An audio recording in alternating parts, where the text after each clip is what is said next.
आजच्या विद्यार्थ्यांना शेतीचे उत्तम ज्ञान मिळावे। सध्याच्या या मोबाईलच्या जगामध्ये मुले कुठेतरी शेतीच्या कामापासून दूर चालली होती। श्री भगवती माध्यमिक विद्यालय आमरडचे मुख्याध्यापक आणि शिक्षकांनी मुलांना शिक्षणासोबत शेतीचे धडे द्यावेत। आमची मुले ग्रामीण भागातील मुले आहेत, त्यांचे आई वडील सुद्धा शेती करतात। आपले आई वडील शेती करत असताना त्यांना किती कष्ट करत असतील यांची जाणीव विद्यार्थ्यांना शेती करतेवेळी व्हावी, हा या परसबाग बनवण्याची संकल्पना असल्याचे शिक्षकांमधून सांगितलं जात आहे। कुडाळ तालुक्यातील श्री भगवती माध्यमिक विद्यालय आमरड शालेय विद्यार्थ्यांनी प्रशालेच्या पटांगण परिसरात कोबी, भेंडी, गवार, वांगी, मिरची, अलकुल, टोमॅटो अशा विविध प्रकारच्या वेगवेगळ्या पालेभाज्यांची लागवड करून प्रशालेच्या परिसरात हिरवागार असा पालेभाज्यांचा मळा फुलवला असून आमरड गावासह कुडाळ तालुक्यासह सिंधुदुर्ग जिल्ह्यात मात्र या विद्यार्थी आणि शिक्षकांचे कौतुक केले जात आहे। प्रधानमंत्री पोषण मुक्ती निर्माण योजनेअंतर्गत श्री भगवती आमरड हायस्कूल आमरड प्रशालेच्या परिसरात पावसाळी उन्हाळी हंगामात परसबाग योजनेअंतर्गत उपक्रम राबवले आहेत। मागील 2 वर्षापासून शेतीविषयक विविध उपक्रम राबवले जात असून विद्यार्थ्यांना सेंद्रिय पालेभाज्या आहारात खाता याव्यात।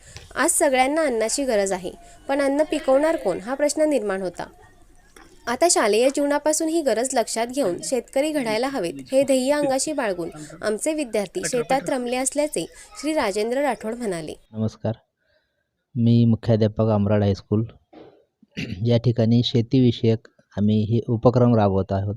गेल्या 2 वर्षापासून हा उपक्रम आम्ही आमच्या प्रशालेत राबवत असताना शासनाने यावर्षी परसबाग ही उपक्रम राबवत आहे। परंतु गेल्या 2 वर्षापासून आम्ही हे राबवत असताना विविध शेतीतील प्रयोग करत असताना आपल्या कोकणामध्ये जे काही पीक येत नाही अशी जी समज आहे ती समज दूर करण्याचा प्रयत्न या माध्यमातून करत आहोत। यामध्ये यावर्षी आम्ही कोबी बऱ्यापैकी घेतलेले आहे, 150 किलो कोबी आमच्याकडे उपलब्ध झालेले आहे। अशा विविध भाज्या आम्ही दरवर्षी घेतच असतो। त्यामध्ये कोबी असेल, भेंडी असेल, फ्लावर असेल किंवा मुळा भाजी असेल, दोडकी असेल, कारली असेल, ह्या विविध भाज्या आम्ही पिकवतो। आता शिमला मिरचीसुद्धा आम्ही लावलेली आहे। या सर्वांमध्ये आमच्या शिक्षकांचा खूप मोलाचा वाटा, त्याचबरोबर विद्यार्थ्यांचाही। शिक्षकांमध्ये शेतीप्रमुख असलेले खंबल सर, पवार सर हे मुख्य हे शेतीचं काम पाहत असतात। त्याची जोड म्हणून आम्हाला जे काही सहकार्य करत असतात ती भगीरथ प्रतिष्ठान, त्याने माती लागणारे काही खतं हे भगीरथ प्रतिष्ठान करून उपलब्ध होतात। आणि विद्यार्थी जीवनामध्ये शेतीतला खूप महत्त्व आहे हे आपल्याला माहीतच आहे। आज सगळ्यांना अन्नाची गरज आहे, पण अन्न पिकवणारा कोण हा प्रश्न निर्माण होतो। म्हणून आत्ता शालेय जीवनापासून ही गरज आहे आणि मुलं हे आनंदाने काम करत असतात आणि आजूबाजूला हिरवगार शेती पाहून मन प्रफुल्लित होतो, हा त्याच्या पाठीमागचा उद्देश आहे। आणि शासनाने यावर्षी हा उपक्रम राबवल्यामुळे आमच्या शाळेचा 3रा क्रमांक तालुक्यामध्ये आलेला आहे। नमस्कार, मी विराज गोसावी। आपण आता कुडाळ तालुक्यातील आमरड भगवती हायस्कूलच्या पटांगणावरती आणि याच पटांगणावरती शालेय विद्यार्थ्यांनी शेती केलेली आहे। आपण जर पाहिलं असाल तर आपल्या कोकणामध्ये जर पाहिलं असाल तर चांगल्या प्रकारचे कोबीचीही इथे शेती केलेली आहे। आता आपण जर पाहिलं असाल तर हे कोबीची ही झाडं आहेत, आपण पाहू शकताय। हे कोबी तयार सुद्धा झालेले आहेत आणि हे कोबीची जी फळं आहेत ही भाजी ही शालेय विद्यार्थी आपल्या खाण्यासाठी सुद्धा वापरले। इथे मिरचीची सुद्धा झाडं आहेत। त्याचबरोबर हे बघा, शालेय विद्यार्थी आहेत ते ह्या शेतीत शिक्षणासोबत शेतीत सुद्धा रमलेले आपल्याला पाहायला मिळत आहेत आणि ते शिक्षणाचे धड्यासोबत शेतीचे धडे शिक्षकांनी इथे दिलेले आहेत। आपल्यासोबत विद्यार्थी आहेत, काही संकल्पना आहे, काय सांगशील? तू कितवीला आहेस? नमस्कार, माझे नाव मृण्मयी विपिन बोगटे। मी इयत्ता 9वी इयत्तेत शिकत आहे। माझ्या शाळेचे नाव श्री भगवती देवी माध्यमिक विद्यालय आमरड। त्याच आज आपण पाहायला गेलं तर प्रधानमंत्री पोषण शक्ती निर्माण योजनेअंतर्गत परसबागेत भाजीपाला हा उपक्रम आमच्या शाळेत राबवला जात आहे। तर ही संकल्पना आमच्या मुख्याध्यापक राठोड सरांनी आम्हाला दिली। त्यानंतर आमच्या सर्व शिक्षकांच्या मार्गदर्शनातून हा उपक्रम आमच्या शाळेत राबवला जात आहे। सर्वप्रथम तर आम्ही ऋतूनुसार भाज्यांचे उत्पन्न हे घेत असतो।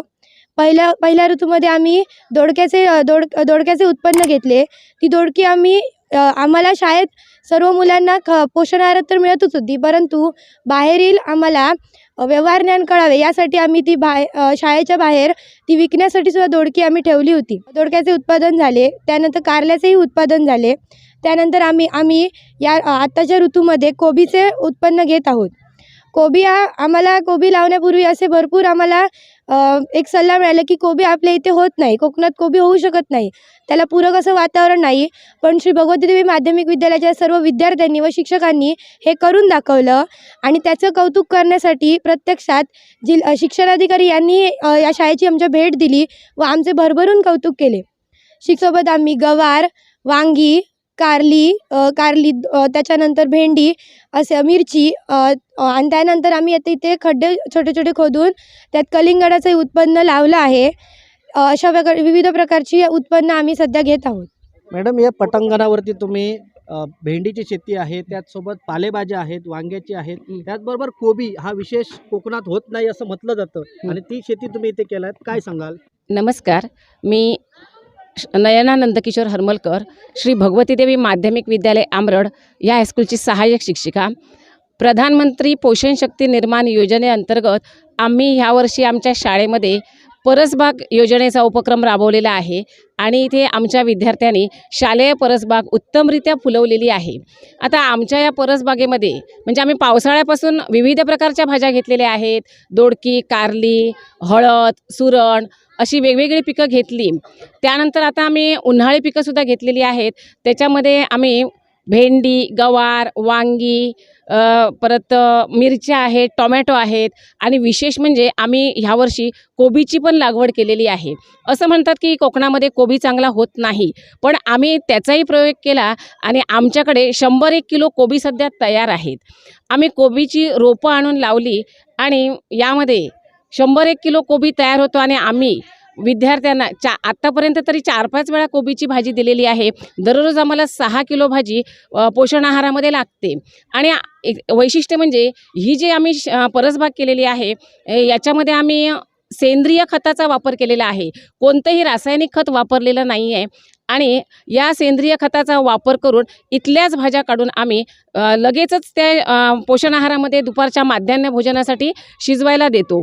आणि त्याच्यामुळे काय होतं की विद्यार्थ्यांना अतिशय चांगली रुचकर भाजी अशी खायला मिळते आणि विद्यार्थ्यांचं पोषण चांगल्या प्रकारे होतं. कारण या भाज्यांमधून प्रथिनं मिळतात, प्रोटीन्स किंवा जीवनसत्व वगैरे जे आहेत ते आमच्या विद्यार्थ्यांना मिळतात. आणि कोबी बघत असाल तर आमच्याकडे भरपूर कोबी अगदी उत्तमरित्या आलेला आहे. त्याशिवाय एवढ्याच भाज्या लावून आम्ही थांबलेलो नाही आहोत, तर आमच्या या शाळेच्या आवारामध्ये नारळाची झाडं आम्ही लावलेली आहेत, कडुलिंबाची झाडं आहेत, शेवगा आहे, आवळ्याची झाडं आहेत. अशी विविध प्रकारची झाडं लावून आम्ही आमची परसबाग छानपैकी फुलवलेली आहे. आता ही परसबाग फुलवण्यामागचा उद्देश म्हणजे आमच्या विद्यार्थ्यांना शेतीचं उत्तम ज्ञान मिळावं. सध्याच्या या मोबाईलच्या जमान्यामध्ये मुलं कुठेतरी या शेतीच्या कामापासून दूर चाललेली आहेत आणि त्यामुळे आम्ही असं ठरवलं की मुलांना ह्या शेती शिक्षणाचे पण धडे द्यावेत. आणि आमची मुलं ही ग्रामीण भागातील मुलं आहेत, त्यांचे आईवडीलसुद्धा शेती करतात. आपले आईवडील शेती करत असताना किती कष्ट करत असतील याची जाणीवसुद्धा विद्यार्थ्यांना या शाळेमध्ये काम करत असताना होते आहे आणि विद्यार्थी अतिशय आनंदाने या शाळेमध्ये हे शेतीचं काम करत आहेत. आणि एकंदरीत हा उपक्रम आमच्याकडे उत्तम प्रकारे चालू आहे. याच्यापूर्वी आम्ही पोषण आहारामध्ये विकत भाज्या आणून द्यायचो. दररोज 6 किलो भाज्या लागायच्या, पण आता आमच्या शाळेत भाज्या तयार होत आहेत, त्याच्यामुळे विकत भाजीपाला आता आम्ही आणत नाही आणि मुलांना चांगला आहार मिळावा कसा मिळेल याच्याकडे आम्ही सर्व शिक्षक लक्ष देत असतो. विद्यार्थी अतिशय आनंदाने शेतीमध्ये काम करत असतात आणि शिक्षकही त्यांच्याबरोबर काम करत असतात. म्हणजे शिक्षक आणि विद्यार्थी यांनी मिळून फुलवलेली ही परसबाग संपूर्ण पंचक्रोशीमध्ये एक चर्चेचा विषय आहे. अनेक लोक आमच्या या परसबागेला भेट देत असतात. सिंधुदुर्ग जिल्ह्याचे शिक्षणाधिकारी कुडाळकर साहेब यांनीसुद्धा आमच्या या आदरणीय कुडाळकर साहेब यांनीसुद्धा आमच्या या परसबागेला भेट दिलेली आहे आणि आमच्या बागेचं खूप कौतुक होत आहे आणि मुलांना याच्यातून शेती शिक्षणाचे धडे मिळत आहेत. त्याचबरोबर अतिशय चांगला असा आम्ही इथे उपक्रम राबवत आहोत. नमस्कार सर, माझं नाव शुभम सुभाष रावळ. मी इयत्ता 10वीमध्ये शिकतो. माझ्या शाळेचे नाव श्री भगवती देवी माध्यमिक विद्यालय आमरड. आता या शिक्षकांनी आमचं एक असं मस्त उपक्रम केला. आम्हाला खूप मजा वाटली. त्यामध्ये आम्हाला काही शिकायलासुद्धा मिळतं. म्हणजे आता आम्ही शाळेत शिकतो, म्हणजे जे आपण अभ्यास करतो त्याच्या दुसरीकडे पलीकडे आम्ही अशी काहीतरी शेती करतो. आम्ही खूप खुशी आहोत. पर आम्ही आता पुढे आता करिअरमध्ये आम्ही पूर्ण काहीतरी केलं तर आम्ही शेतीसुद्धा करू शकतो. त्याबरोबर आम्ही नोकरी बघूनसुद्धा आम्ही शेती करू शकतो. म्हणजे आता या शेतीमधून आम्ही काय शिकलो, तर आता ही चिटक्याची भाजी आहे, पण आता ही चिटकी आम्हाला कुठे येत होती ते पण आम्हाला माहीत नव्हतं आधी. पण आमच्या शाळेतले शिक्षक असू दे, ते आम्ही कधी विचारलं सरांना जरी की कसली भाजी आहे, याला आता किती वेळ लागतो, तर ते सरळ आम्हाला येऊन सांगतात की याला एवढा एवढा वेळ लागतो. त्यामुळे आम्हाला काय माहीत नव्हतं ते सरांनी आम्हाला सगळं सांगितलं. त्यामुळे आम्ही आता सगळे मित्र मिळून आम्ही मस्त असे म्हणजे शेती करतो, आम्ही खणतो वगैरे. आम्हाला आधी काहीच एवढं येत नव्हतं, तरी पण सरांनी आम्हाला शिकवलं की कसं हे करायचं आणि आम्ही अशी भाजी उगवली. मुळात आम्हाला काय आधी माहिती नव्हतं की कोबी येतो कुठून, कसा येतो, काय असतं त्याचं ते पण माहीत नव्हतं. तरी इथे सगळीजणं बोलायची की आता तुमच्याकडे कोबी येऊ शकतच नाही, कोबी अजिबातच येणार नाही. जरी आम्ही लावायचं म्हटलं तरी म्हणायचे की कोबी येत नाही. तरी पण आम्ही काय केलं, लावून बघितलं, पण ती मस्त झालं, त्याचं चांगलं आलं कोबी आणि तो आता आम्ही खातोय मस्त आणि राहतोय. धन्यवाद. आपण जर पाहिलं असाल तर आज या आमरड भगवती हायस्कूलच्या विद्यार्थ्यांनी कोबीसारखी शेती करून इथे आपल्याला एक वेगळाच आदर्श विद्यार्थ्यांनी दिलेला आहे. आणि आपण जर पाहिलं असाल तर हे कोबी आहे, जवळपास 100 गठ्ठे हे कोबीचे इथे आहेत. आणि या कोबीच्या गठ्ठ्यांसोबत जर कोकणातल्या शेतकऱ्यांना किंवा आमरड पंचक्रोशीतले शेतकऱ्यांना लाजवणारी अशी ही शेती जी आहे ती इथे आमरडच्या शालेय विद्यार्थ्यांनी आणि शिक्षकांनी केलेली आपल्याला पाहायला मिळत आहे. Viraj Gosavi, Maharashtra live news, Sindhudurg.